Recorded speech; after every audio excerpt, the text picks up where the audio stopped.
I'm out here in Wilton and I just had to stop to admire these ice dams. There's one in Milford, but I'm here along the road right here entering Wilton, and they're just really powerful.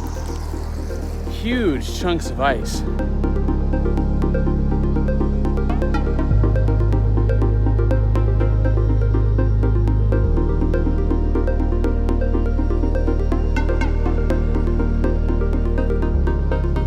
Thought I'd come outside because it is currently 6:19 and look how daylight it is outside.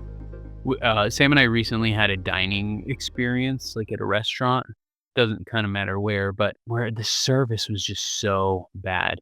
And do you, is anybody else know what I mean when, like, ever since the pandemic, I feel like customer service has just been horrible. Like Dunkin' Donuts is just like the people working there are just completely inept or just don't care, most likely that. And, that was the case as wait staff, and I find myself in this position where it's like, I'm so frustrated with them and their lack of not caring, but I'm met with this wall of like, well, why should they care? They're probably not making, like, a real livable wage, or they're not treated it's not like this company is something where they have to care and they can work their way up the ladder. I saw a stat, 40% of jobs in the United States are considered a non-livable wage, meaning they produce below the poverty level, which is a crazy statistic, and when you keep that in mind, it's like, why should anybody care about my service? You know what I'm saying? Like, I can't do anything because if I complain, it's like I'm just an asshole, really. So I have to be mad at the company, which is in the moment hard to do.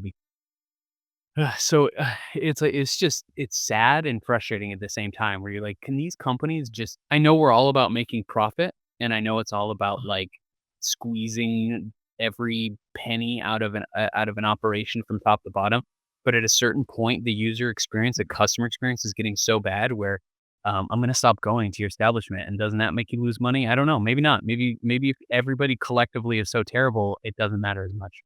I'll leave you with this. We were standing in line at the grocery store today, Caden and I look down and I find on the ground this little memory card, 16 gigabyte micro SD. And, well, it most likely belongs to a cell phone, but I gotta know what's on this card.